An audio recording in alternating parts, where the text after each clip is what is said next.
जय हिंद स्टूडेंट्स, स्वागत है आपका। तो स्टूडेंट्स, आज हम लोग डिस्कस करने जा रहे हैं फोटो इलेक्ट्रिक इफेक्ट। तो बिना अपना टाइम खराब करते हुए स्टार्ट करते हैं फोटो इलेक्ट्रिक इफेक्ट।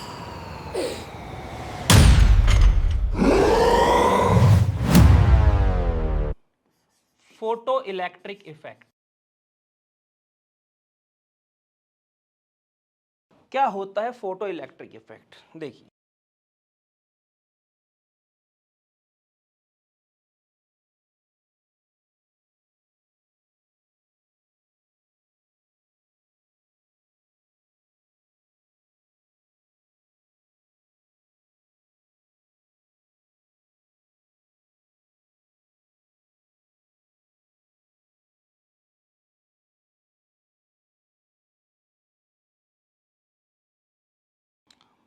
देखिए स्टूडेंट्स, क्या होता है हमारा फोटो इलेक्ट्रिक इफेक्ट।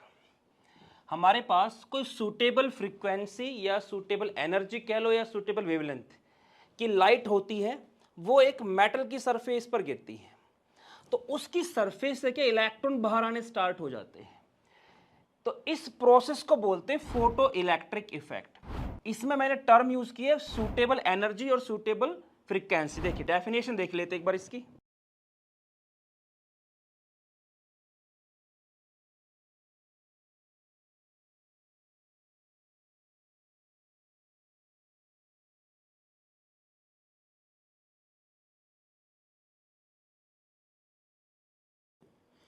इसे बोला जाता है फोटो इलेक्ट्रिक इफेक्ट कि जब ये जो फोटोन है, देखो जो फोटो इलेक्ट्रिक इफेक्ट है ये लाइट के पार्टिकल नेचर के द्वारा एक्सप्लेन किया जाता है, जिसमें मोमेंटम का रोल होता है। और ये मैं ऑलरेडी आपको बता चुका हूं, मोमेंटम वही ट्रांसफर कर सकता है जिसके अंदर कुछ मास हो।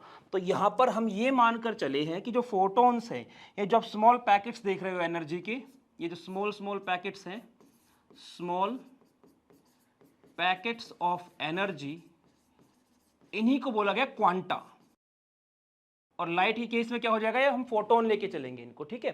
तो हर एक जो हमारे पास ये फोटोन है, इसकी जो एनर्जी होनी चाहिए वो कितनी होनी चाहिए? वो कहता है कि देखो ये जो मेटल की सरफेस है, इसमें जितने भी एटम्स बने होंगे वो किसी एक ही एलिमेंट के तो एटम होंगे। जैसे मान लो अगर ये आयरन का मेटल पीस है, तो यहां पे साफ है कि सारे के सारे एटम भी किसके हैं? आयरन के हैं। तो आयरन के हिसाब से होगा क्या कि जो आयरन का एटम है, ये न्यूक्लियस मान लो उसका, ये उसमें जो शेल्स होती हैं हम उनको लेके चल रहे हैं। तो उसका जो मोस्ट लूजली बॉन्डेड इलेक्ट्रॉन होगा, मान लो ये उसका मोस्ट लूजली बॉन्डेड इलेक्ट्रॉन है, तो इस इलेक्ट्रॉन और जो इसका न्यूक्लियस है, इसके बीच जो फोर्स ऑफ अट्रैक्शन, जिस ताकत से न्यूक्लियस ने इस इलेक्ट्रॉन को पकड़ा हुआ है, इस एनर्जी को बोलते हैं वर्क फंक्शन। ठीक है ना, इसे हम क्या बोलते हैं? Work function. ऐसे इसको डिनोट किया जाता है, ठीक, ये इसकी रिप्रेजेंटेशन है। तो कहता है वर्क फंक्शन जितनी एनर्जी कम से कम होनी चाहिए। अगर इतनी एनर्जी होगी, मतलब जिसके पास इतनी एनर्जी कम से कम, तो मैं बोलूंगा सूटेबल एनर्जी है। और उस एनर्जी के हिसाब से वो फ्रीक्वेंसी होगी। क्योंकि देखो अगर मैं ये कहूं कि यहां एनर्जी की वैल्यू आ रही है 2 इलेक्ट्रॉन वोल्ट, फोटोन की एनर्जी क्या है 2 इलेक्ट्रॉन वोल्ट, तो एच क्या है यहाँ पे? Planck's constant. ये तो कांस्टेंट वैल्यू है, ये क्या है? एक कांस्टेंट वैल्यू है कि 6.62610 की पावर -34 जूल सेकेंड। तो क्योंकि ये फिक्स है और इसने जितनी एनर्जी से इसको पकड़ रखा हुआ एनर्जी फिक्स है, तो इसके हिसाब से एक पर्टिकुलर हमें क्या चाहिए होगी? फ्रीक्वेंसी कि इसकी कितनी वैल्यू रखूं कि एच से मल्टीप्लाई करके ई की वैल्यू इतनी आ जाए, है ना। हमें यही तो चीज चाहिए इसके अंदर, ठीक है। अब इसको हम जैसे जूल में ले रखा है, तो इलेक्ट्रॉन वोल्ट के हिसाब से इसकी यूनिट को हम कन्वर्ट कर लेंगे, ठीक। तो यहां पे क्या होता है, ये क्या हो जाएगा हमारे पास? सूटेबल फ्रीक्वेंसी इसके हिसाब से। और E is equal to H nu है, तो equal to H C by lambda भी होगा।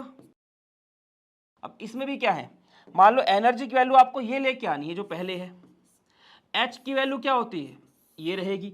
सी क्या है? वेलोसिटी ऑफ लाइट, वो भी फिक्स होती है 3 × 10⁸ मीटर पर सेकेंड। तो अगर हमारे पास ये चीज कांस्टेंट, इनको बदल नहीं सकते, तो अगर मुझे 2 इलेक्ट्रॉन वोल्ट वैल्यू लेके आनी है एनर्जी की, तो लैम्बडा की कोई फिक्स वैल्यू होगी ना, कि इतनी वैल्यू पुट करेंगे तभी आएगी। तो इसकी ये भी क्या हो गया आपकी, ये हो गया आपकी सूटेबल वेवलेंथ, ये हो गया आपकी सूटेबल वेवलेंथ, ठीक है, कि कि हमारे पास ये वेवलेंथ चाहिए और कम से कम इतनी फ्रीक्वेंसी चाहिए। जब इसकी बात करोगे तो मिनिमम में बात करोगे, इसकी बात करोगे तो मैक्सिमम में, क्योंकि जो फ्रीक्वेंसी और वेवलेंथ के एक दूसरे के इनवर्सली प्रोपोर्शनल होते हैं।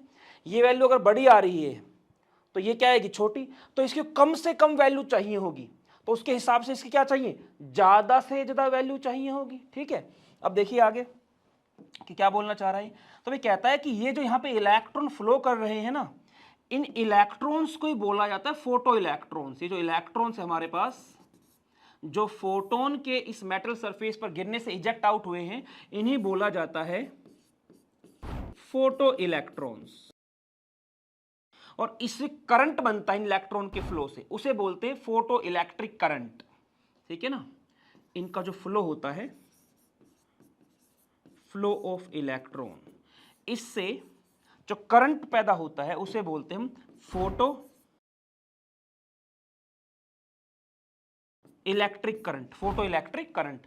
और जो सेल है, ये सेल जो कि फोटॉन्स के कारण ऑपरेट होता है, मतलब जो लाइट से ऑपरेट करता है, लाइट मतलब उसको फंक्शन करने के लिए क्या है, लाइट की प्रेजेंस जरूरी है, कि लाइट डले, लाइट जब इस पर पड़ेगी तो ये फंक्शन करेगा, ऐसे सेल को बोलते हैं फोटो सेल, ठीक है। तो ये क्या कहलाएगा आपका, फोटो सेल, क्योंकि सारा खेल किसका है, फोटॉन्स का है। फोटॉन्स का इसलिए क्या रहा हर जगह, photo photo photo photo electron, photo electric current, photo cell, हर जगह क्या रहा, फोटो। फोटो का मतलब क्या है इसमें, फोटॉन्स है, ठीक है। तो देखिए अब इसमें आगे,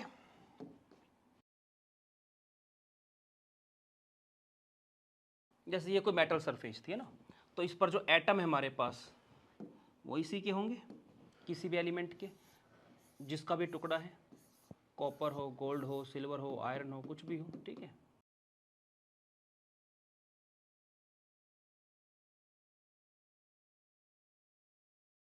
ये ऐसे गिरता है इसमें, और यहां से हमने क्या निकाले थे, इलेक्ट्रॉन। देखो यहां पे इलेक्ट्रॉन मूव कर गया है, मतलब इसे कुछ काइनेटिक एनर्जी है, इसकी क्या है, कुछ काइनेटिक एनर्जी, किसी पर्टिकुलर स्पीड से मूव भी किया, जब बाहर निकला है मेटल की सरफेस से तो थोड़ा किसी पर्टिकुलर वेलोसिटी से आगे भी गया है ये, ठीक है। तो ये जो energy, extra amount of energy थी, काइनेटिक एनर्जी कन्वर्ट हो। क्या एक्स्ट्रा अमाउंट ऑफ एनर्जी, क्या एनर्जी बताता हूँ सारा का सारा। पहले मैं यहाँ बात करने वाला हूँ वर्क फंक्शन के बारे में, हम लोग यहाँ बात करेंगे पहले वर्क फंक्शन के बारे में। वर्क फंक्शन क्या होता है, ये कहता है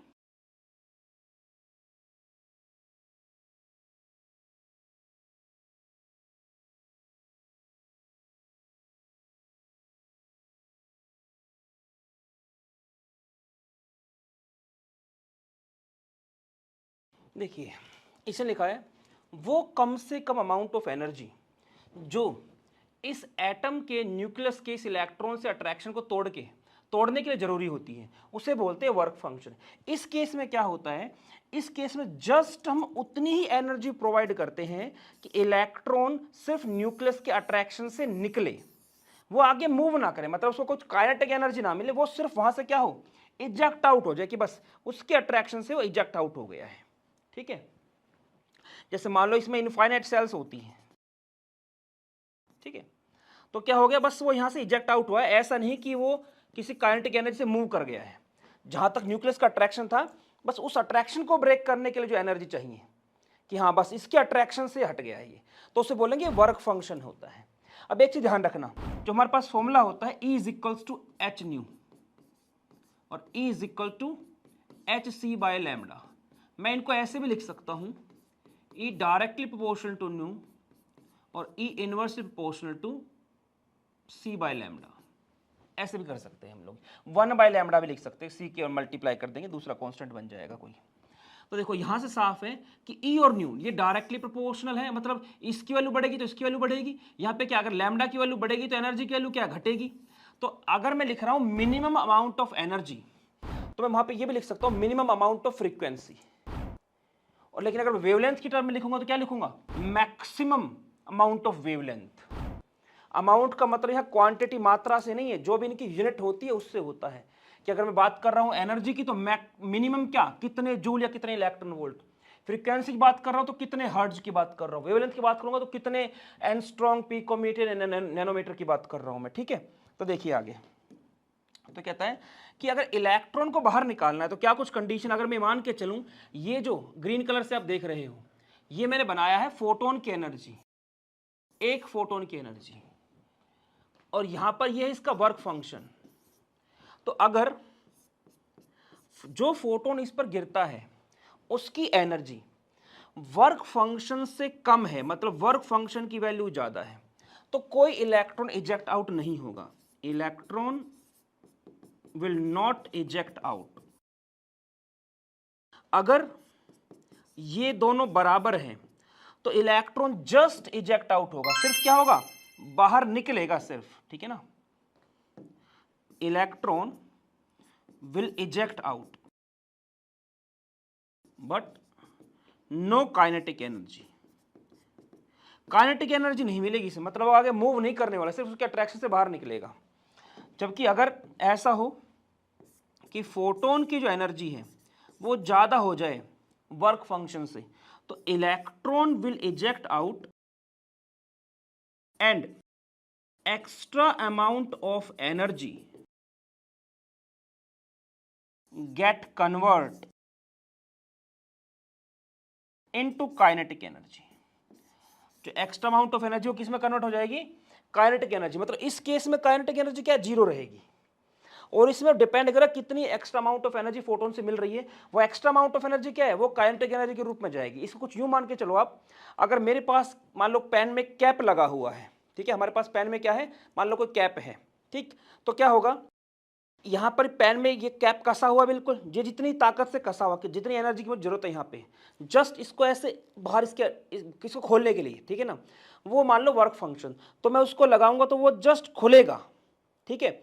लेकिन अगर जितनी एनर्जी से ये इसमें फंसा हुआ है, मैं इससे काफी ज्यादा एनर्जी लगाऊं तो कुछ अमाउंट ऑफ एनर्जी तो कहां चली गई, जितनी ताकत से फंसा हुआ उसको हटाने में, और बाकी एक्स्ट्रा अमाउंट ऑफ एनर्जी से क्या होगा, ये कैप आगे जाएगा, मतलब इसमें इसको खींच रहा हूं, कम एनर्जी से खींच रहा हूं, लेकिन वो कम एनर्जी भी क्या है, जितनी ताकत से यहाँ पे फंसा उससे ज्यादा है तो धीरे जाएगा, ये क्या काइनेटिक एनर्जी होगी, एक्स्ट्रा अमाउंट ऑफ एनर्जी। और अगर और ज्यादा एनर्जी लगाऊंगा तो क्या होगा, वो उतनी तेजी से जाएगा।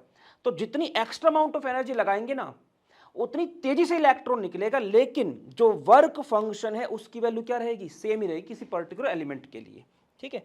अब चलते हैं आगे की तरफ, देखो एक दो टर्म और, अच्छा एक चीज बताता हूं, जैसे मान लो इलेक्ट्रॉन ये बाहर निकलते हैं, इलेक्ट्रॉन के फ्लो करने का मतलब क्या होता है, जो सेल बनाया था मैंने इससे पहले कि हाँ इसमें करंट क्या फ्लो करने लग गया, अब आपको इसमें कोई बैटरी की जरूरत नहीं है, जैसे इसमें हमें ये मैं सोच रहा यहाँ कोई बैटरी लगाने की जरूरत पड़ेगी, यहां बल्ब लगाया, जैसे ही इसमें से इलेक्ट्रॉन निकलने स्टार्ट हो जाएंगे तुरंत क्या होगा, तुरंत जो हमारे पास बल्ब है ये रोशनी देनी स्टार्ट कर देगा। तो यहां में किसी बैटरी की जरूरत नहीं होती है, ठीक है। और ये वाली जो मेटल सरफेस होती है इस पे इलेक्ट्रॉन निकल रहे होते हैं, वो कैथोड की कैथोड की तरह काम करते हैं, उसके सामने वाली क्या है, वो एनोड की तरह काम करती है, ठीक है।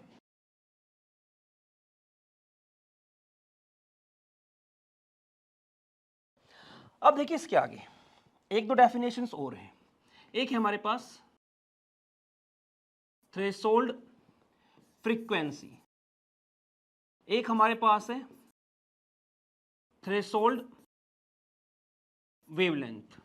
थ्रेशोल्ड फ्रीक्वेंसी को न्यू के नीचे नोट लगा देते हैं, इससे डिनोट करते हैं, थ्रेशोल्ड वेवलेंथ को लैम्डा लगा के नोट लगाते देते हैं। जब भी किसी टर्म में थ्रेशोल्ड वर्ड यूज होता है तो ये दिखाता है लिमिट को, ये किसको रिप्रेजेंट करता है, लिमिट। लिमिट का मतलब क्या होता है, या तो वहां पर आपको डेफिनेशन मिनिमम वर्ड यूज करना पड़ेगा या मैक्सिमम, तो कहीं भी थ्रेशोल्ड जो होगा वो मिनिमम या मैक्सिमम वैल्यू को बताएगा कि इसकी वैल्यू मिनिमम चाहिए इसके लिए मैक्सिमम, जैसे कि वो कंडीशन डिपेंड करता है हम किसकी बात कर रहे हैं। जैसे कि मैं अगर यहाँ पे एनर्जी की जगह फ्रीक्वेंसी लिख के चलूंगा तो क्या लिखूंगा, मिनिमम, कि कम से कम कितनी चाहिए यहां से इलेक्ट्रॉन को बाहर निकालना है, तो ठीक है। तो क्या होगा, minimum electron of minimum frequency, minimum amount of frequency. और यह मैंने बताया अमाउंट का मतलब क्या है, किलोग्राम में नहीं है, अमाउंट मतलब उसकी यूनिट, जो उसकी यूनिट होती है फ्रीक्वेंसी की, minimum amount of frequency required to eject electron when या by falling photon on it. कि किसकी फ्रीक्वेंसी की बात कर रहा है? फोटोन की फ्रीक्वेंसी की बात कर रहा है कि कम से कम इतनी फ्रीक्वेंसी तो इस फोटोन की होनी चाहिए, तभी इस मेटल की सरफेस से जो है इलेक्ट्रॉन बाहर निकलेगा इस लाइट के गिरने से। ठीक, ऐसे ही अगर मैंने यहां पे मिनिमम वर्ड यूज किया फ्रीक्वेंसी के लिए, अगर यहां मिनिमम वर्ड यूज किया है तो लैम्बडा के लिए क्या होगा? मैक्सिमम, क्योंकि दोनों एक दूसरे से क्या होते हैं? इनवर्सली प्रोपोर्शनल होते हैं। तो इसकी डेफिनेशन क्या बन जाएगी? Maximum amount of wavelength required to eject the electron from the metal surface by falling photons on it। तो ये जो मैक्सिमम और मिनिमम मैंने वर्ड यूज किए हैं ना, यहां मैक्सिमम अमाउंट ऑफ वेवलेंथ और या मिनिमम अमाउंट ऑफ फ्रीक्वेंसी, इसी को बोलते हैं सूटेबल फ्रीक्वेंसी। ये क्या आपकी सूटेबल फ्रीक्वेंसी, और ये क्या आपकी सूटेबल वेवलेंथ। जो फोटो इलेक्ट्रिक इफेक्ट में डेफिनेशन आपने लिखी थी ना कि emission of electron by fouling photons of suitable frequency, तो सूटेबल फ्रीक्वेंसी किसकी बात कर रहा है? वो इस मिनिमम अमाउंट ऑफ फ्रीक्वेंसी की, मतलब थ्रेशोल्ड फ्रीक्वेंसी की, और ये आपके थ्रेशोल्ड वेवलेंथ की। इन दोनों की जो वैल्यू होती है वो वर्क फंक्शन से निकाली जाती है। ठीक है, जो वर्क फंक्शन होता है ना, आप जैसे E equal to H nu लिखते हो आप लोग, तो एक तरह से E है, ये एनर्जी है, लेकिन क्या कौन सी एनर्जी है? Work function, threshold energy. ठीक है ना, ये किसके बराबर आती है आपकी? H nu not. ये क्या आपका? थ्रेशोल्ड फ्रीक्वेंसी, और ये क्या आपका? Threshold wavelength. ठीक है, तो ये थ्रेशोल्ड वेवलेंथ, ये थ्रेशोल्ड फ्रीक्वेंसी, और ये वर्क फंक्शन कह लो, या इसको क्या बोल दो? Threshold energy. या तो थ्रेशोल्ड एनर्जी बोलोगे या इसको वर्क फंक्शन बोलोगे। यूनिट हमें पता ही इनके क्या क्या होती है, हम ऑलरेडी इसकी यूनिट के बारे में बात कर चुके हैं। ठीक है, अब देखते हैं इसके आगे क्या होता है। देखिए स्टूडेंट, इसके आगे E is equal to H nu is equals to H C by lambda. इस फॉर्मूले से जो आप E निकालते हैं वो एनर्जी होती है फोटोन की।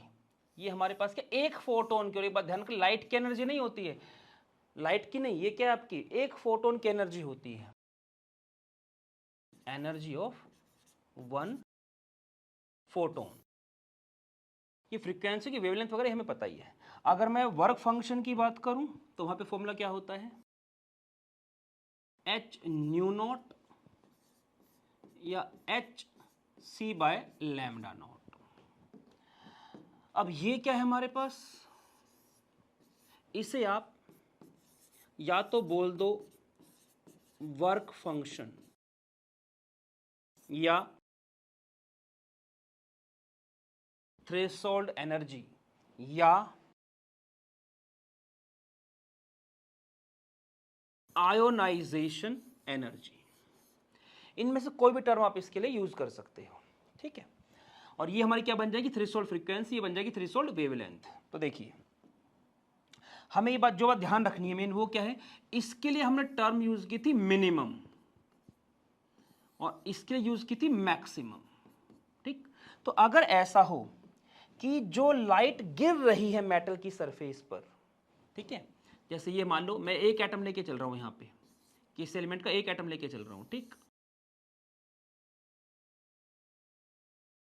ऐसे। अब मैं मान के कहता हूं ये इसका मोस्ट लूजली बॉन्डेड इलेक्ट्रॉन है। ठीक है, तो इसने, ये जो इसका न्यूक्लियस है, इसने इसको पकड़ रखा है 2 इलेक्ट्रॉन वोल्ट एनर्जी से। ठीक है, ये इसकी आयोनाइजेशन एनर्जी है। ठीक है, अब हमने क्या किया? कोई लाइट डाली इसके ऊपर, यहां से हमने कोई लाइट डाली किसी पर्टिकुलर कलर की, उस कलर के हिसाब से क्या होगा? इसकी फ्रीक्वेंसी वेवलेंथ आती है।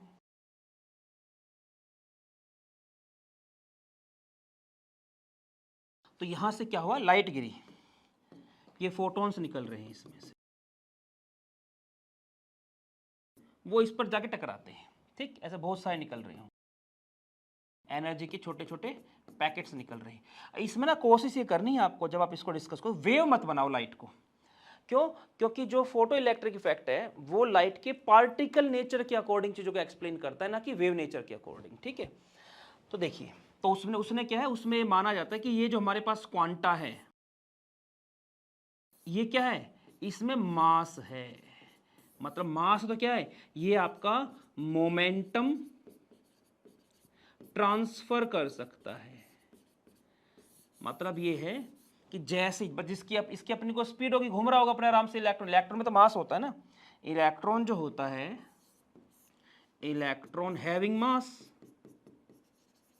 इसके पास मास होता है 9.11 इंटू 10⁻³ kg, ये इसका मास होता है। ठीक है, तो जैसे ही ये क्वांटा इससे टकराता है, ये क्वांटा इससे टकराया, अब देखो इसके अंदर मैं मान के चल रहा हूं, देखो इस क्वांटा में अगर एनर्जी है 3 इलेक्ट्रॉन वोल्ट, तो 3 इलेक्ट्रॉन वोल्ट वाला इससे टकराया, तो जिसमें से 2 इलेक्ट्रॉन वोल्ट तो क्या होगी, इसके जो वर्क फंक्शन, यहां जो इसका वर्क फंक्शन है उसको, मतलब उस बैरियर को क्रॉस करने में लग जाएगी, बाकी कितनी बचेगी, 1 इलेक्ट्रॉन वोल्ट।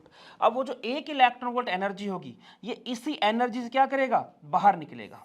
तो इसकी जो काइनेटिक एनर्जी होगी वो यहां पे कितनी आ गई, 1 इलेक्ट्रॉन वोल्ट। ठीक है, तो सबसे पहले मैं क्या डिस्कस करना चाहता हूं कि अगर मैं ये कहूं कि जो लाइट इस पर गिर रही है उसके क्वांटा की जो फ्रीक्वेंसी है वो कम हो थ्रेशोल्ड फ्रीक्वेंसी से, एक बार वो ज्यादा हो थ्रेशोल्ड फ्रीक्वेंसी की, तो क्या होगा, फोटो इलेक्ट्रॉन बाहर निकलेगा कि नहीं निकलेगा। देखो ये मिनिमम अमाउंट ऑफ एनर्जी मैंने बोला था ना, तो अगर इससे ज्यादा होगी तो भी निकलेगा, इससे कम होगी तो नहीं निकलेगा। तो अगर जो लाइट इस पर गिर रही है उसकी फ्रीक्वेंसी, उसके फोटोन की फ्रीक्वेंसी थ्रेशोल्ड फ्रीक्वेंसी से कम है ना, ये ग्रेटर है इससे, तो ऐसे में क्या होगा, photo electron will not eject out, photo electron will not eject out. अगर जो आपकी लाइट गिर रही है उसके फोटोन की एनर्जी, उसके क्वांटा की एनर्जी ज्यादा है, ठीक है, उसकी एनर्जी क्या है, ज्यादा है इससे। देखो क्वांटा और फोटोन थोड़ा सा डिफरेंस होता है, लेकिन फिलहाल क्या है, हम नॉर्मल लाइट की मतलब हम नीचे को नॉर्मल मान के चल रहे हैं, अभी मैं उसमें नहीं घुस रहा हूँ, फिजिक्स की मैं उतनी डेप्थ में नहीं जा रहा हूँ मैं। ठीक है, तो देखो अब क्या होगा यहाँ पे, क्योंकि मैं यहाँ पे ये नहीं बता रहा हूँ कि मैं किस तरह की लाइट यूज़ कर रहा हूँ, सिर्फ लाइट वर्ड यूज़ कर रहा हूँ मैं। तो अगर हमारे पास फ्रीक्वेंसी जो है वो थ्रेशोल्ड फ्रीक्वेंसी से ज़्यादा हो जाए तो क्या होगा, अब फोटो इलेक्ट्रॉन इजेक्ट आउट होगा। अब मेटल सरफेस से निकलेगा। अगर मैं वेवलेंथ की बात करूं, अगर जो हमारे पास ये क्वांटा है जो इससे टकरा रहा है इलेक्ट्रॉन से, अगर इसकी जो वेवलेंथ है वो, अगर वेवलेंथ है उसकी बात करूं मैं, तो अगर वो ज़्यादा है थ्रेशोल्ड वेवलेंथ से, देखो थ्रेशोल्ड वाले के लिए मैंने क्या वर्ड यूज़ किया था, मैंने मैक्सिमम यूज़ किया था, कि ज़्यादा से ज़्यादा कितनी हो सकती है। ठीक है ना, ज़्यादा से ज़्यादा कितनी हो सकती है, तो उस केस को देखो, देखो ये मिनिमम चाहिए तो वो मैक्सिमम चाहिए ना, ज़्यादा से ज़्यादा चाहिए, उससे भी ज़्यादा हो, जितनी जरूरत है उससे ज़्यादा हो जाए तो क्या हो जाएगा, हाँ भाई अभी भी निकलेगा ये आपका। ठीक है, एक मिनट रुकना, अगर हाँ मैक्सिमम इतनी हो सकती है, अगर उससे ऊपर ले रहे हो, उससे भी ज़्यादा ले रहे हो तो नहीं निकलेगा। क्यों भाई, यहां पर मैंने एक वैल्यू ली, मान लो 2 ले ली, तो उसके हिसाब से एक वैल्यू आ गई इसकी। ठीक है, अगर मैं 2 से बड़ा कर दूंगा, इस नंबर को 2 से बड़ा कर दूंगा, तो अब ये जो रिजल्ट रहेगा, ये रिजल्ट इसके बराबर नहीं है, इससे छोटा हो जाएगा, इससे क्या हो जाएगा, छोटा हो जाएगा। तो इसलिए अब इलेक्ट्रॉन बाहर नहीं निकलेगा, फोटो इलेक्ट्रॉन, क्योंकि डिनोमिनेटर बड़ा करेंगे तो नेट रिजल्ट क्या हो जाएगा, छोटा हो जाएगा ना। और अगर कम लेंगे, कम लेंगे मतलब क्या, आप इसकी वैल्यू को कम कर रहे हो, जब इसकी वैल्यू कम कर रहे हो, डिनोमिनेटर कम कर रहे हो, तो ये रिजल्ट क्या हो जाएगा, रिजल्ट बड़ा हो जाएगा। और ये रिजल्ट क्या इससे बड़ा आ सकता है, अगर मैं डिनोमिनेटर को छोटा कर रहा हूं, जो इसकी हमें मैक्सिमम वैल्यू हमने लिखी थी कि भाई इतनी चाहिए 2, अगर मैं 2 से कम कर दूं, यहाँ पे 1.5 कर दूं, जब 1.5 करूंगा तो ये रिजल्ट क्या होगा, बढ़ जाएगा ना। तो ये एनर्जी की वैल्यू क्या हो जाएगी, आपके वर्क फंक्शन के मुकाबले ज्यादा हो जाएगी, ज्यादा हो जाएगी तो क्या, इलेक्ट्रॉन को बाहर निकाल सकते हैं। ठीक, तो यहाँ पे क्या होगा, photo electron will eject out. ठीक है, अब चलते हैं इससे आगे की तरफ। देखिए, तो देखिए बात कर लेते हैं इसकी काइनेटिक एनर्जी की। काइनेटिक एनर्जी, ये जो आपने देखा था अभी यहाँ पे, ये हमारे पास फोटोन की एनर्जी थी EP, और ये इसका वर्क फंक्शन था। इन दोनों का जो गैप होता है, मतलब जो एक्स्ट्रा अमाउंट ऑफ एनर्जी होती है वर्क फंक्शन से, जो extra amount of energy photon की जो गिरी होती है, फोटोन गिरा मेटल की सरफेस पर, वर्क फंक्शन की वैल्यू जो थी उतनी एनर्जी तो लग गई इलेक्ट्रॉन को न्यूक्लियस के अट्रैक्शन से निकालने में। जो एक्स्ट्रा अमाउंट ऑफ एनर्जी थी वो किस में कन्वर्ट हो गई, आपकी काइनेटिक एनर्जी में कन्वर्ट हो जाती है वो। तो ये extra amount of energy work function से ज्यादा कितनी है, ठीक है।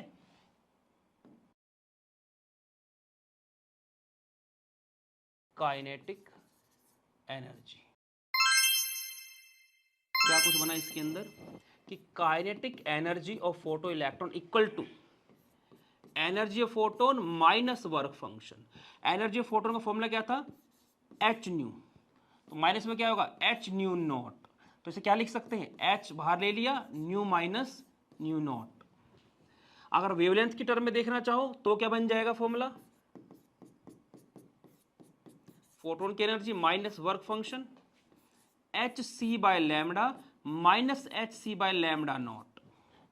तो यहां से एच सी क्या कर लिया, कॉमन ले लिया, 1 bye lambda minus 1 bye lambda not, ठीक है। ये हमारे पास इसके फॉर्मूले बनेंगे, इसमें आप इस तरह से जो निकाल सकते हैं।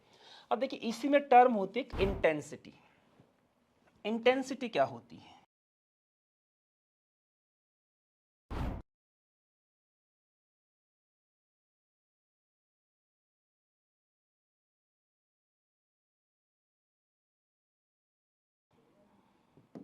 देखिए एक यूनिट एरिया है उसमें 1 सेकंड में कितने नंबर ऑफ फोटॉन्स उससे टकरा रहे हैं, वो उसकी इंटेंसिटी कहलाती है। अब जो इंटेंसिटी होती है ना, अगर मैं इसकी बात करूं, अगर मैं ग्राफ के जरिए आपको समझाऊं अपनी बात को, कि यहां लिखूं मैं काइनेटिक एनर्जी और यहां लिखूं मैं इंटेंसिटी। अब मेरी बात को बड़ी ध्यान से आप लोग समझना, ठीक है। जैसे कि मैं एक मान के चलता हूं, ये इन दोनों के बीच में अट्रैक्शन है, न्यूक्लियस के बीच में और इस इलेक्ट्रॉन के बीच में। अट्रैक्शन की तरह मान चल रहा है ना 2 इलेक्ट्रॉन वोल्ट। मैं देखो 2 इलेक्ट्रॉन वोल्ट से लिख रहा हूँ बार बार एक ही नंबर, ताकि समझने में थोड़ी आसानी रहे। मैं तो कंफ्यूजन नहीं डालना चाहता कि बिल्कुल एग्जैक्ट नंबर लिखो, बड़ा फ्रैक्शन वगैरह का, सिंपल नंबर लेके चल रहा हूँ मैं। और यहाँ पे जो मैंने फोटोन इसके ऊपर डाला है, मैं 2 केस लेके चलूंगा इसके अंदर, ठीक है। अब देखो एक बार क्या हुआ, यहां पर 1 सेकंड के अंदर ऐसा मान लो कि यहाँ पे मतलब 3 एटम थे या 4, जितने भी एटम है, क्योंकि देखो एक यूनिट एरिया की बात कर दी ना, तो एक एटम की बात नहीं कर रहा है, वहां पे एक से ज्यादा एटम्स की बात कर रहा है। मैं इसको यहाँ पे कैसे समझाना चाह रहा हूं कि जैसे इसकी एनर्जी है 2.1 इलेक्ट्रॉन वोल्ट, ठीक। तो 2 इलेक्ट्रॉन वोल्ट तो इसके वर्क फंक्शन में चली गई, तो जब बाहर निकलेगा तो काइनेटिक एनर्जी कितनी होगी, 0.1 इलेक्ट्रॉन वोल्ट। अब इनमें से जो यहां से लाइट आ रही है, इधर से जो लाइट आ रही है, इनमें से कोई भी फोटोन इससे टकराएगा, चाहे वो 50 एटम से टकराए, मतलब एक इससे टकरा रहा है, 1 सेकंड में क्या हुआ, मान लो 50 फोटोन 50 से टकराए हैं, और एक बार 100 फोटोन 100 एटम से टकराए हैं। यहां पे 50 के 50 से इसने इलेक्ट्रॉन निकाल दिया, यहां पे 100 के 100 में से इलेक्ट्रॉन निकाल दिया। उन सबकी काइनेटिक एनर्जी क्या होगी, सेम होगी, अगर हमारे पास यहां जो लाइट है वो एक ही तरह की है। भाई इसकी एनर्जी, ये देखो जो एक एटम पे टकरा रहा है, तो उसका जो इलेक्ट्रॉन निकाल रहा है वो 0.1 इलेक्ट्रॉन वोल्ट से निकल रहा है। दूसरे से जो दूसरा फोटोन के टकरा रहा होगा तो वो भी कितने से निकल रहा होगा, 0.1 इलेक्ट्रॉन वोल्ट से। तीसरा भी 0.1 इलेक्ट्रॉन से, चौथा भी 0.1 इलेक्ट्रॉन से। कहने का मतलब ये है कि जो काइनेटिक एनर्जी होती है ना, वो इस बात पे डिपेंड नहीं करती है कि इंटेंसिटी कितनी है, कि एक यूनिट एरिया में 1 सेकंड में जो लाइट है 20 उसके फोटोन टकरा रहे हैं या 50 टकरा रहे हैं कि 100 टकरा रहे हैं, उससे जितने भी इलेक्ट्रॉन निकलेंगे उन सब की स्पीड क्या रहेगी, सेम रहेगी। क्यों, उसमें जो एक्स्ट्रा अमाउंट ऑफ एनर्जी आएगी, ये जो इन दोनों का डिफरेंस आएगा, जो एक्स्ट्रा अमाउंट ऑफ एनर्जी आएगी वो कितनी आएगी, वो सेम आएगी, जो कि यहाँ पे कितनी आ रही है आपकी 0.1 इलेक्ट्रॉन वोल्ट आ रही है। तो इसलिए ग्राफ कैसा बनेगा, स्टेशनरी। स्टेशनरी का मतलब क्या है, इंटेंसिटी की वैल्यू चेंज करते जाओ, नंबर चेंज करते जाओ कि यूनिट एरिया में 1 सेकंड में 100 इलेक्ट्रॉन टकरा रहे हैं, मतलब सॉरी 100 फोटोन टकरा रहे हैं, 70 80 जितने भी है नंबर यहाँ पे चेंज करते जाओ, लेकिन काइनेटिक एनर्जी कितनी रहेगी, जो भी इसकी वैल्यू होगी यहाँ पे फिक्स। जैसे मान लो 1 2 3 4 ये 5 इलेक्ट्रॉन वोल्ट, तो क्या रहेगी 5 इलेक्ट्रॉन वोल्ट ही रहेगी, चाहे आप इंटेंसिटी को आगे की तरफ कितना ही बढ़ाते रहो, उससे कोई फर्क नहीं पड़ने वाला है। मतलब काइनेटिक एनर्जी लाइट की इंटेंसिटी से क्या होती है, फोटोन की इंटेंसिटी से क्या होती है, इंडिपेंडेंट होती है, उस पर डिपेंड नहीं करती है। अब बात करते हैं फ्रीक्वेंसी की, कि यही ग्राफ मैं बनाऊं कुछ इस तरह से कि यहां है काइनेटिक एनर्जी और यहां है फ्रीक्वेंसी हर्ट्ज में, ठीक। मान लो जैसे यहाँ पे लिखता हूँ 1 2 3 4 5 6 7 8 इलेक्ट्रॉन वोल्ट, ऐसे यहाँ मैं फ्रीक्वेंसी लिख रहा हूँ, ठीक। अब मैं ये मान के चलता हूँ कि मुझे जो इलेक्ट्रॉन निकालना है मेटल की सरफेस से, उसका जो वर्क फंक्शन है, ऐसा मान लेते हैं कि वो आपका 4 इलेक्ट्रॉन वोल्ट है, कि वो कितना है आपका 4 इलेक्ट्रॉन वोल्ट है यहाँ पे, ठीक। तो देखो आपको जो फॉर्मूला बताया गया था इलेक्ट्रॉन वोल्ट वाले टर्म में, जो हमारा फॉर्मूला बन जाता था, क्या बनता था, देखो E is equal to H की वैल्यू जब ये रखते थे 6.626 की पावर -34, तो किलोग्राम मीटर स्क्वायर पर सेकंड के टर्म में आता था, जूल सेकंड के टर्म में, और C आपका 3 × 10 की पावर 8 मीटर पर सेकंड के टर्म में आता था, HC बाय लैम्बडा। लैम्बडा में जो था हमने बोला था कि जो भी दिया होगा इनटू 10 की पावर -10 कर लो, ये मीटर में कन्वर्ट हो जाएगा यहाँ पे, ठीक है। और अगर मैं इस नंबर को डिवाइड कर देता हूँ, मतलब इसकी 10 पर ऊपर चली जाए, और ये आपका 1.6 × 10 की पावर -19 से डिवाइड करते हैं, तो नंबर किस में कन्वर्ट हो जाता है आपका, इलेक्ट्रॉन वोल्ट की टर्म में आ जाता था, ठीक है ना। किस में कन्वर्ट होती थी हमारी एनर्जी, इलेक्ट्रॉन वोल्ट में कन्वर्ट हो जाती थी, ठीक। तो अब एक चीज़ को समझना आप, मुझे इसको सोल्व करके कितना लेके आना है, मुझे इसको सोल्व करके लेके आना है हमारा 4 इलेक्ट्रॉन वोल्ट, ठीक है। तो जब देखो मैं लाइट डाल रहा हूं तो उसकी फ्रीक्वेंसी पहले कम है, 0 से 0.1 0.2 0.3 0.4 इस तरह से बढ़ती जा रही है। तो जब स्टार्टिंग बिल्कुल स्टार्टिंग हुई है, ठीक है, तो उसकी जब मैं h से मल्टीप्लाई करूंगा, उस फ्रीक्वेंसी की जब मैं h से मतलब इससे मल्टीप्लाई करूंगा इस वाली वैल्यू से, तो मेरी एनर्जी की जो वैल्यू है वो 4 इलेक्ट्रॉन वोल्ट नहीं आएगी।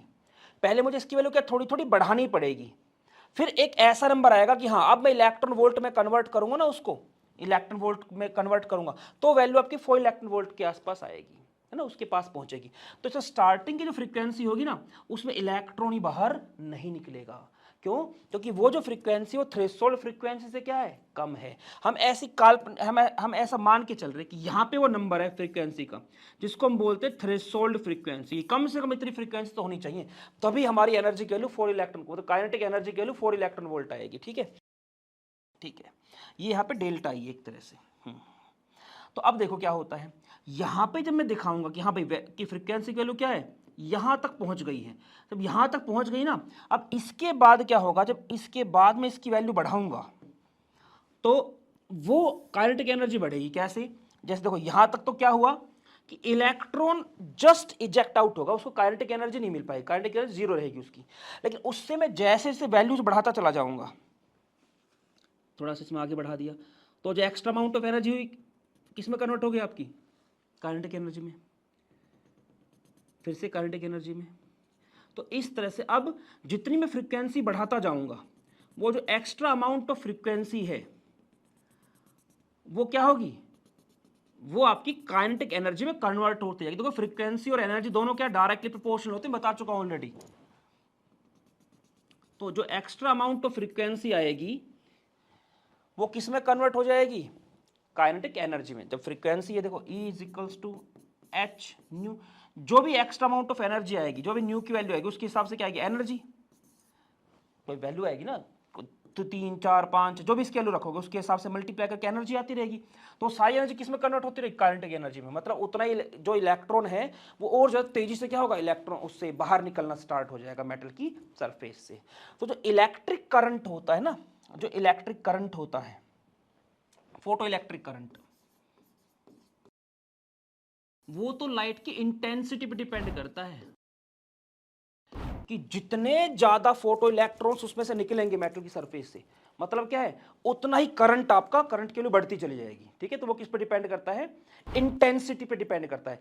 मान लो 50, शुरू में क्या ना 50 फोटोन गिरे मेटल की सरफेस, 50 इलेक्ट्रॉन निकाले, एक बार 100 इलेक्ट्रॉन गिर रहे हैं तो उन्होंने क्या 100 इलेक्ट्रॉन बाहर निकाले, तो 100 क्या है, ज्यादा है तो ज्यादा करंट कैरी करेंगे ना वो, तो इसलिए क्या होगा, जो फोटो इलेक्ट्रिक करंट होता है वो इंटेंसिटी पे डिपेंड करता है फोटोन की। ठीक, और जो हमारे पास काइनेटिक एनर्जी होती है वो डिपेंड करती फ्रीक्वेंसी पे। क्यों, अगर थ्रेशोल्ड फ्रीक्वेंसी से कम फ्रीक्वेंसी है तो चाहे कितने ही फोटोन डालते रहो उससे इलेक्ट्रॉन निकलेगा ही नहीं। भाई आपने क्या किया ना, आपने जैसे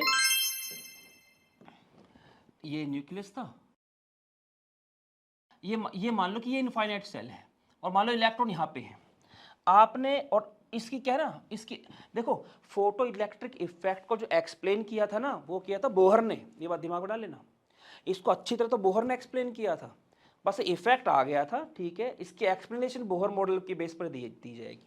ठीक, जहाँ पे मैं बात करूंगा कि इस शेल की कितनी एनर्जी है, इस शेल की कितनी एनर्जी है, उस तरह से। अभी मैं ऊपरी तौर बता रहा हूँ इस चीज को कि इसकी अपनी को एनर्जी थी। ठीक है ना, तो अब जब फोटोन इससे टकराता है, अब क्या है, फोटोन टकराता है इससे, यहां फोटोन टकराया, पर इसने जो एनर्जी ट्रांसफर की, इसने जो इसको अपना मोमेंटम ट्रांसफर किया या एनर्जी इसने जो इसको दी, उससे जब इसने जंप मारी, इस इलेक्ट्रॉन ने जंप मारी, तो वो सफिशिएंट नहीं थी, इतनी नहीं थी कि इसके इनफाइनाइट डिस्टेंस तक चली जाए, मतलब न्यूक्लियस के अट्रैक्शन से बाहर निकल जाए, नहीं, तो यहीं पे रह गया तो क्या होगा, ये वापस गिर जाएगा। तो अगर दूसरा फोटोन जब तक इसको मिलेगा तब तक ये वापस गिर चुका, तो बार बार क्या है, ये यहीं तक रह जाएगा, ये इस मेटल की सरफेस से बाहर नहीं आएगा। इस मेटल की सरफेस से बाहर आने के लिए तो ये जो फोटोन इससे टकरा रहा है इसके पास कम से कम इतनी फ्रीक्वेंसी होनी चाहिए कि भाई इस न्यू नॉट की जब मैं एच से मल्टीप्लाई करूं, न्यू नॉट की एच से मल्टीप्लाई करूं, तो ये जो एनर्जी है ये वर्क फंक्शन से ज्यादा आएगी, तभी क्या होगा, ये आपका इनफाइनाइट डिस्टेंस पे आ पाएगा, तभी काइनेटिक एनर्जी वाला जो कॉन्सेप्ट है वो आपका काम कर पाएगा कि हाँ इनफाइनाइट डिस्टेंस तक चाहिए, इससे भी थोड़ी एक्स्ट्रा दे रहे, तो अभी एक्स्ट्रा अमाउंट ऑफ एनर्जी किसमें चली गई आपकी, काइनेटिक एनर्जी में। तो इस तरह से जो काइनेटिक एनर्जी होती है वो फ्रीक्वेंसी पे डिपेंड करती है, वो इंटेंसिटी पे डिपेंड नहीं कर रही। क्यों, अगर फ्रीक्वेंसी थ्रेशोल्ड फ्रीक्वेंसी से कम है तो चाहे कितने ही फोटोन उस पर गिरते रहे वो इलेक्ट्रॉन को इजेक्ट आउट नहीं कर पाएंगे मेटल की सरफेस से। ठीक है स्टूडेंट्स, अब चलते हैं इससे आगे की तरफ। हमारा टॉपिक इसमें अब स्टॉपिंग पोटेंशियल, वी नॉट से इसको रिप्रेजेंट करते हैं।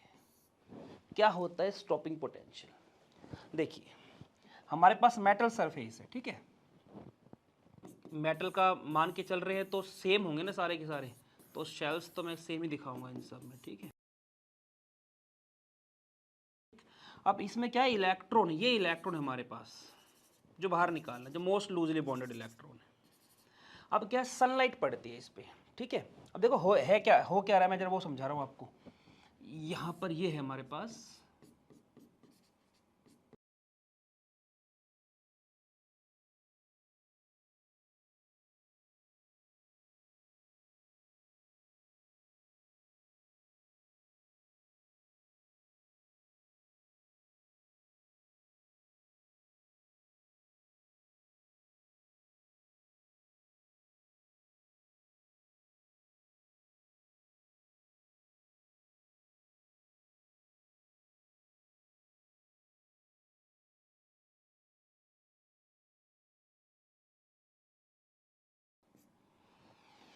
देखिए क्या हो रहा था पहले, जैसे मान लो मैंने सनलाइट डाली इसके ऊपर, ठीक है, और समझ आया मेरी बात को थोड़ी गहराई से, हमने सनलाइट डाली तो सनलाइट क्या है, कई तरह की जो रेडिएशंस होती है हमारी, उनका कॉम्बिनेशन होता है, जैसे cosmic rays, gamma rays, X rays, इस तरह से।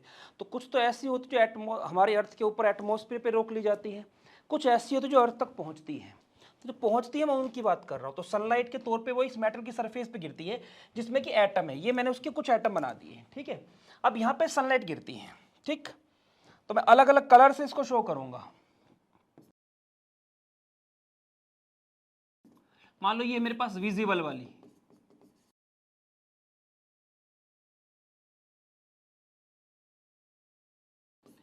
ये मान लिया इंफ्रारेड वाली है,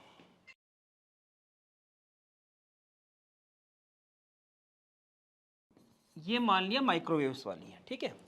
तो ऐसा मानकर चलता हूं मैं, ऐसा मानकर चल रहा हूं कि जो हमारी माइक्रोवेव्स होती ना, उसके जो फोटोन है उसकी एनर्जी इतनी है कि वो जस्ट बाहर निकाल सकती है इलेक्ट्रॉन को इस मेटल की सरफेस से, ऐसा मान रहे हैं हम, ठीक है ना, कि जस्ट क्या करेंगे, बाहर निकालेंगे, मतलब वो बाहर तो निकलेगा लेकिन काइनेटिक एनर्जी कितनी रहेगी उसकी, 0।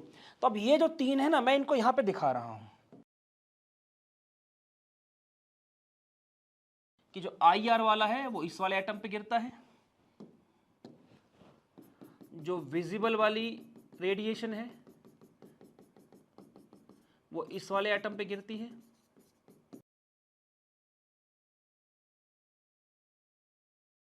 और जो माइक्रो वाली वो इस पे गिरती है, ठीक है। अब मैंने ऐसा माना है कि जो माइक्रो वाली है ना, उसकी एनर्जी इतनी है, उसके फोटोन की एनर्जी इतनी है कि वो इस इलेक्ट्रॉन को इस न्यूक्लियस के अट्रैक्शन से बाहर निकालती है। जैसे रफली एक नंबर मान के चल लेते हैं कि ये मान लो आपका 2 इलेक्ट्रॉन वोल्ट, जो कि मैं नॉर्मल लेके चल रहा था, कि मान लो 2 इलेक्ट्रॉन वोल्ट है, या देखो मैं ऐसा मान के चलता हूँ एक्स वाई, और पर उसमें आपको समझ में दिक्कत आएगी, एग्जैक्ट वैल्यू निकालूंगा तो टाइम लग जाएगा, हम इसको फिलहाल 2 इलेक्ट्रॉन वोल्ट निकाल के चलते, ठीक है। ये कुछ अट्रैक्शन है इसके बीच में, ये इतना है कि जब जैसे फोटोन गिरेगा ना, ये इसके अट्रैक्शन से बाहर आ जाएगा, लेकिन इसकी काइनेटिक एनर्जी कितनी रहेगी, 0 रहेगी, ठीक है। अब क्योंकि इंफ्रारेड की जो एनर्जी होती है वो माइक्रोवेव से ज्यादा होती है, तो अब यहां पर जब फोटोन इस एटम पे गिरेगा जो कि इंफ्रारेड वाली रेडिएशन है, तो इसमें जो हमारे पास इलेक्ट्रॉन निकलेगा उसकी कोई ना कोई क्या रहेगी, काइनेटिक एनर्जी रहेगी, इसकी कुछ काइनेटिक एनर्जी है एक्स, ठीक। और इसमें तो क्या होगा, और भी तेजी से निकलेगा इलेक्ट्रॉन, और इसकी काइनेटिक एनर्जी क्या मान ली, वाई, जहां पे कि वाई क्या आपका एक्स से बड़ा है। तो यहां पर यही चीज हो रही है कि कुछ इलेक्ट्रॉन क्या हुए हैं, जस्ट बाहर निकले हैं, ठीक है, काइनेटिक एनर्जी उसकी 0 है, काइनेटिक एनर्जी क्या है, 0। कुछ ऐसे हैं जो आगे गए एक्स, कुछ ऐसे हैं जो वाई पे पहुंचे, ऐसे अपने जेड वगैरह भी ले सकते हो, वो सारे क्या होंगे, इधर पहुंच जाएंगे एनोड पे, ठीक है। तो अब देखो क्या होता है ये कहता है कि यहाँ पे तो क्या होता है, जब इलेक्ट्रॉन इससे टकरा रहे थे ना, तो क्या था कि ये बल्ब जो था ये जलना स्टार्ट होता है, इलेक्ट्रिसिटी पास हुई, बस electric current, photo electric current flow करना स्टार्ट किया, बल्ब ने जलना स्टार्ट कर दिया, ठीक है। यहाँ पे फोटोन टकराया, क्योंकि हमने इसे पार्टिकल नेचर माना, टकराते इससे अपना मोमेंटम शिफ्ट किया, मोमेंटम ट्रांसफर किया, जैसे मोमेंटम ट्रांसफर हो, इलेक्ट्रॉन धक्का लगा, इलेक्ट्रॉन क्या हुआ, बाहर निकल गया, ठीक है। यहाँ तक तो ये चीज चल रही है। अब देखो क्या कहता है, ये कहता है अगर मैं ऐसा कर दूं, जैसे यहाँ पे तो कैथोड पे क्या है, नेगेटिव, और एनोड पे क्या है, पॉजिटिव चार्ज, कि इसको उल्टा कर दो, इसे ऐसी बैटरी से कनेक्ट कर दो जहां पे जो पॉजिटिव टर्मिनल है वो जोड़ दो कैथोड के साथ, जो नेगेटिव टर्मिनल है वो जोड़ दो एनोड के साथ। अब जब इस पे लाइट गिरेगी, अभी क्या इस पे लाइट गिर रही है ऐसी, ये विजिबल वाली हो गई,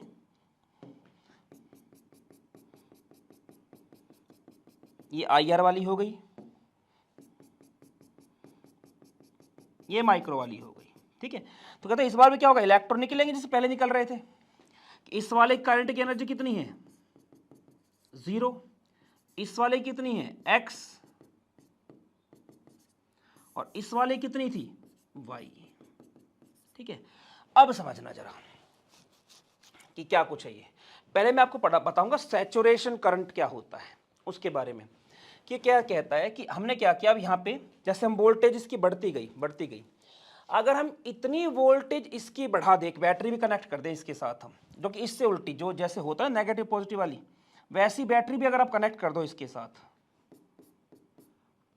और क्या करो, इसको इतना तो वहीं से मिल गया था लाइट से, आपने अपनी तरफ कुछ वोल्टेज दे दी, इसे धक्का मारना स्टार्ट कर दिया, और हुआ क्या कि जो ऐसा इलेक्ट्रॉन था जिसकी काइनेटिक एनर्जी 0 भी थी, वो भी इलेक्ट्रॉन एनोड तक पहुंचने में क्या हो, सक्सेसफुल हो जाए, तो वो भी करंट का हिस्सा बन जाएगा।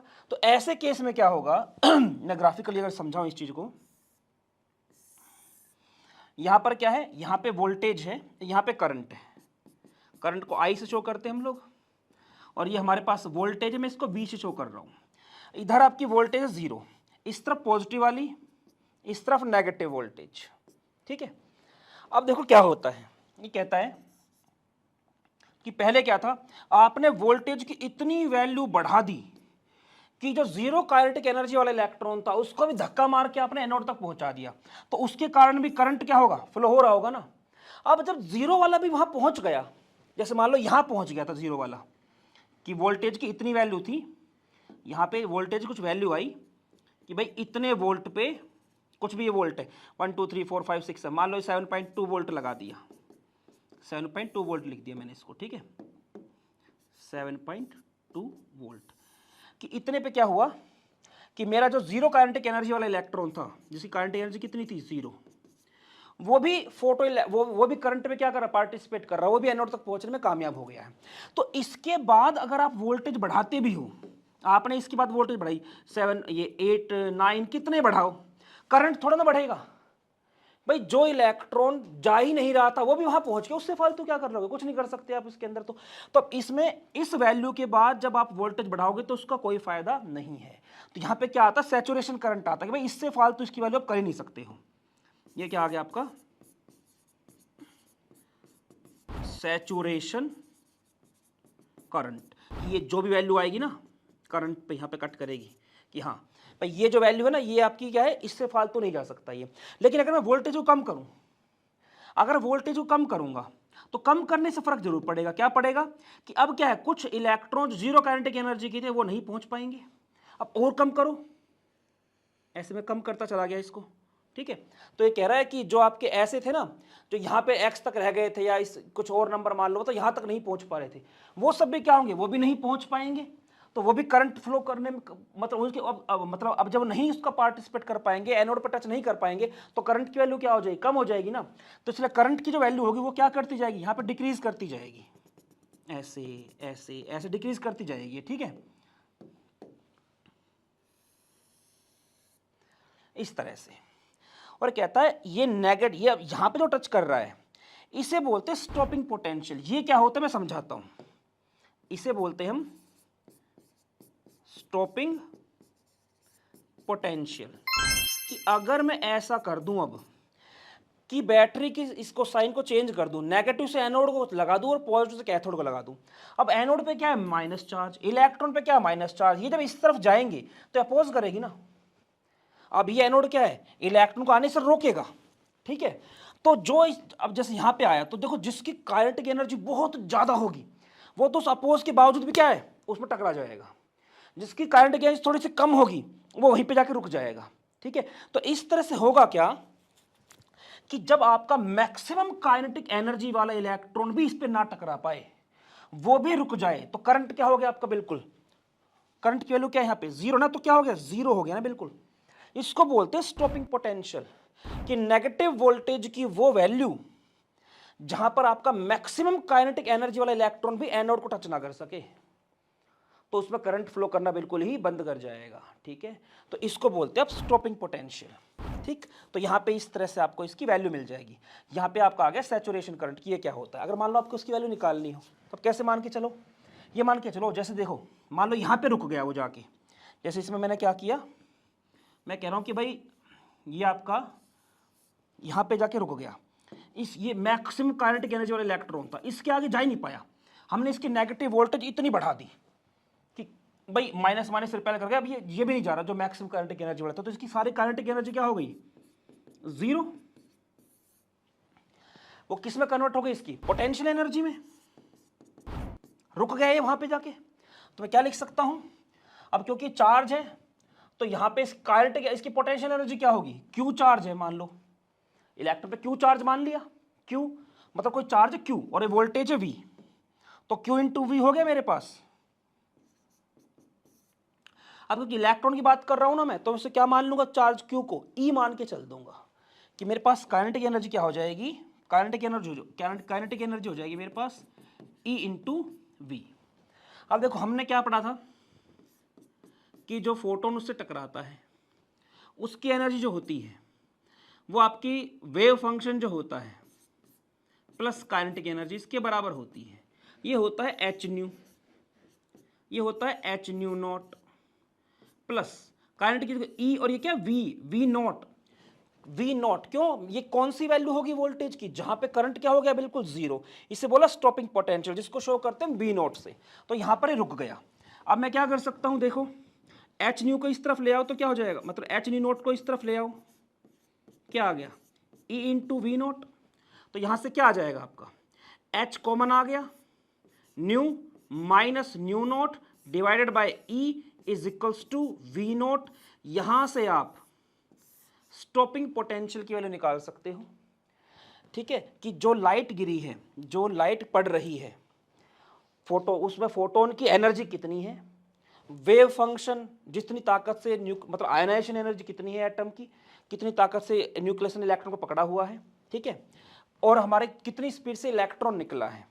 इस रिलेशन के जरिए हम क्या निकाल सकते हैं, हम स्टॉपिंग पोटेंशियल भी निकाल सकते हैं, जिसका फॉर्मूला ये है कि अगर इतनी एनर्जी वाला फोटोन टकरा रहा है तो इतना अगर नेगेटिव वोल्टेज लेंगे तो क्या हो जाएगा, ये इलेक्ट्रॉन जो मैक्सिमम काइनेटिक एनर्जी का होगा वो भी नहीं टकरा पाएगा। कोई दूसरी लाइट चेंज करते हैं तो सीधी सी बात है एच न्यू की वैल्यू चेंज होगी, तो उसके हिसाब से क्या होगा, आपका स्टॉपिंग पोटेंशियल चेंज होगा। अगर आप मेटल चेंज कर रहे हो तो उसके हिसाब से क्या होगा, आयोनाइजेशन एनर्जी या कह दो वर्क फंक्शन की वैल्यू चेंज होगी, तो उसके हिसाब से भी आपका स्टॉपिंग पोटेंशियल क्या होगा, चेंज होगा। तो ये होता आपका स्टॉपिंग पोटेंशियल। ठीक है स्टूडेंट्स, अब चलते हैं इससे आगे की तरफ। देखिए इसकी डेफिनेशन क्या बनेगी,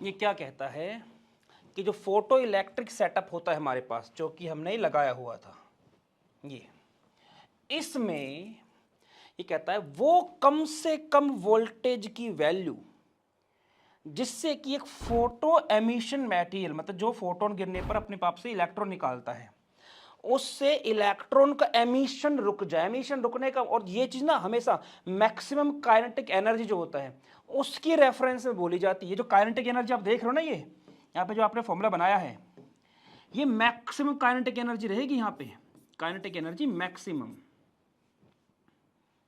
ठीक है। तो उसके बेस पर निकलता है, क्योंकि अगर मैक्सिमम वाला नहीं रुका तो क्या होगा, करंट तो फ्लो कर जाएगा ना, क्योंकि हमें क्या उसे कंप्लीटली स्टॉप करना है, ठीक है। तो ये इसकी डेफिनेशन है, ठीक है। मिनिमम पोटेंशियल डिफरेंस की यूनिट क्या होगी, voltage, needed to completely stop the emission of electron from a photo emission material in a photo electric setup, ठीक है। तो चलते हैं इसके बाद आगे, अब न्यूमेरिकल वाले पोर्शन को डिस्कस कर लेते हैं थोड़ा सा इसका।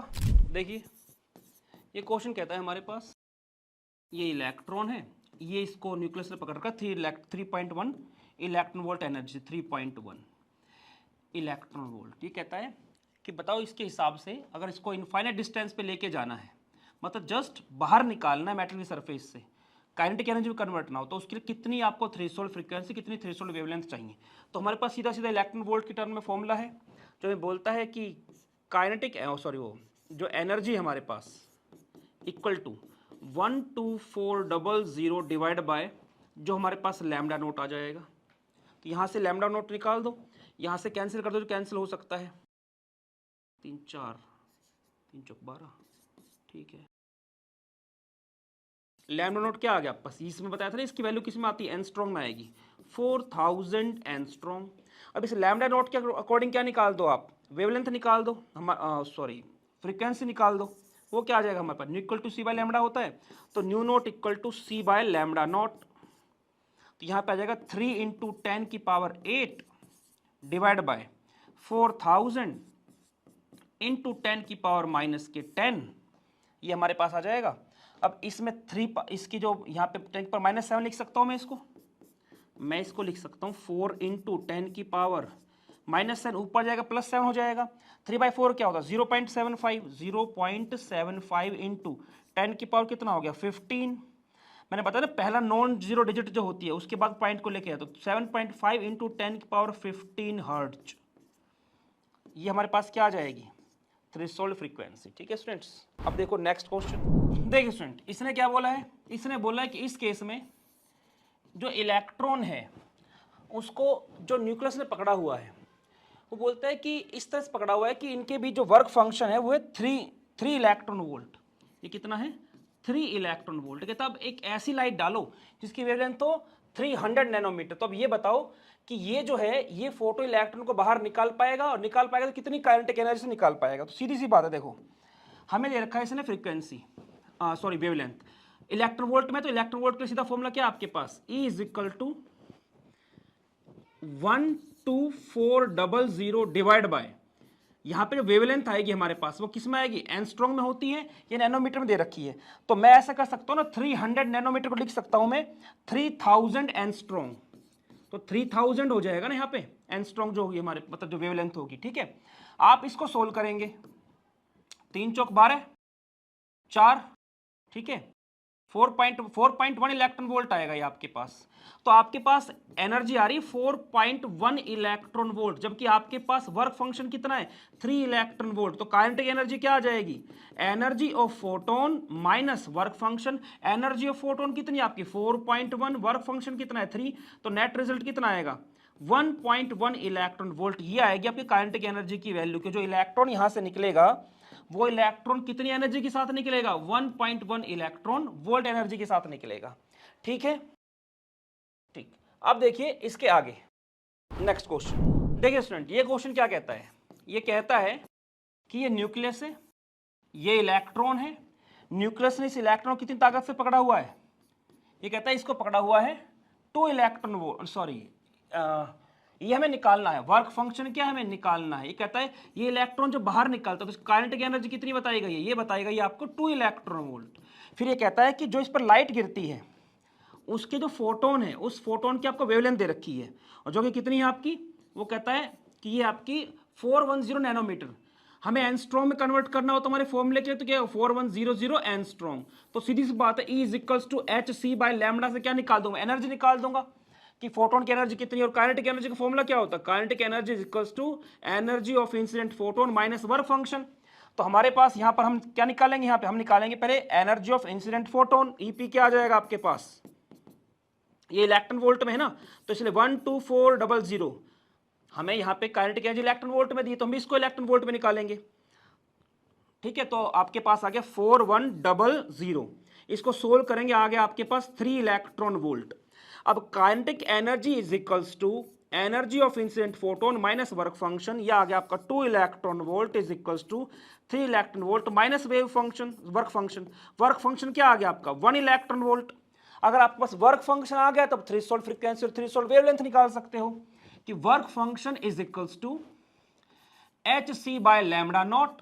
तो ये आपको दे रखा 1 इलेक्ट्रॉन वोल्ट, इलेक्ट्रॉन वोल्ट के हिसाब से फॉर्मूला लगा दो, ऊपर आता 12400, नीचे आएगा एंस वर्क क्या बोलते हैं थ्रेशोल्ड वेवलेंथ, जो कि आपके एंगस्ट्रॉम में आएगी, कितनी आ जाएगी 12400 एंगस्ट्रॉम। ये आ गई आपकी थ्रेशोल्ड वेवलेंथ। अब थ्रेशोल्ड वेवलेंथ आ गई तो थ्रेशोल्ड फ्रीक्वेंसी निकाल दो, nu equal to c by lambda, c upon lambda nought. तो यहां से क्या आ जाएगा 3 × 10⁸ डिवाइड बाय 12400 × 10⁻⁻10।